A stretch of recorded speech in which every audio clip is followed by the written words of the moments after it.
प्रेमानं माझ्याकडे बघितलं असतंस ना, तर तुला मी कळलं असतं गं. तू अशी परक्यासारखी राहिलीस माझ्यासोबत. माझ्या जवळ असूनही तू माझ्या लांब राहिलीस. कधी मला समजून घेतलं नाही. कधी मला उमजून घेतलं नाहीस. कधी माझ्या मनाच्या तळाशी आली नाहीस. कधी माझ्या हृदयाला स्पर्श केलं नाहीस. माझ्या मनाला तू स्पर्श केलं नाहीस. त्यामुळं मी कधी तुला कळलोच नाही. आणि हे न कळणं होतं ना, हे आपल्या दोघांमध्ये अंतर वाढवणारं होतं. हे अंतर वाढलं आणि ते तुटलं. कशामुळं माहिती तर तू माझ्याकडे न पाहिल्यामुळं.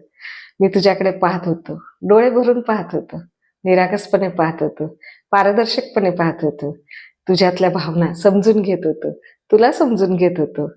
पण तू कधी लक्षच दिलं नाहीस. तुझ्यासाठी मी जे काही करत होतो ना, ते कधी तू बघितलंच नाहीस गं. तुझ्या डोळ्यापुढं वेगळीच दृश्य होती. वेगळीच स्वप्न होती. वेगळं जग होतं तुझं.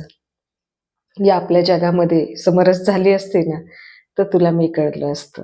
आपलं प्रेम कळलं असतं आणि आपल्या प्रेमासाठी काय-काय करावं लागतं, त्या गोष्टी सगळ्या काही तुला उमगल्या असत्या आणि आपला प्रवास सुखाचा झाला असता.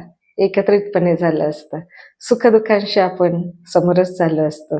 एकमेकांना आपण समजून-उमजून राहिलं असतं आणि हे जग आपलं झालं असतं.